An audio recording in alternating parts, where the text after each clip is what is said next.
এসময়ত আমিও দিকে চিয়া নাছিলোঁ। এসময়ত আমিও দিকে চিয়া নাছিলোঁ। সোমবাৰৰ পৰা শনিবাৰলৈ আমিও নীলিম কৰি তুলিছিলোঁ মিৰ্জাৰ বাট পথ। আড্ডা দিছিলোঁ মিৰ্জা বাছ ষ্টেণ্ডত, কেতিয়া চুমাচুইত অথবা জ্যোতি বুক ষ্টলৰ আগত। এসময়ত আমিও দিকে চিয়া নাছিলোঁ। কেম্পাছৰ ভিতৰত অৱশ্যে আমাৰ প্ৰিয় স্থানবোৰ অলপ বেলেগ আছিল।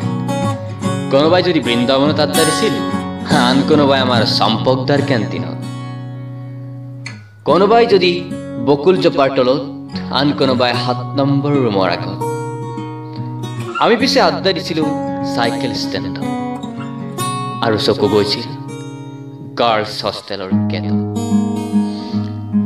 হোষ্টেলৰ পৰা ওলোৱা ৰং বিৰঙৰ পখিলাবোৰ লাগি চাইছিলোঁ আৰু হয়তো গাইছিলোঁ ৰোমান্টিক গীত অথবা কবিতা। কেতিয়াবা ধুনীয়া ছোৱালী কাষেৰে গ'লে কবিতাৰ চলেৰে কৈ দিছিলোঁ, ঐ ছোৱালী, আবাৰো ভাল পাই চাবা নেকি? অৱশ্যে সেয়া হ'লেও আমি পিছে বৃন্দাবনত বহাৰ চাৰ্টিফিকেট নাপালোঁ। আমি বৰ পিয়ৰ ছিংগেল হৈ ৰ'লো। এতিয়া আমাৰ কোনোবাই যদি কটন বিশ্ববিদ্যালয়, আন কোনোবা গুৱাহাটী বিশ্ববিদ্যালয়, কোনোবা যদি তেজপুৰ বিশ্ববিদ্যালয়, আন কোনোবা বিএড অথবা ডিএডত ব্যস্ত, বহুতে হয়তো নামি পৰিছে কৰ্মৰ পথাৰত।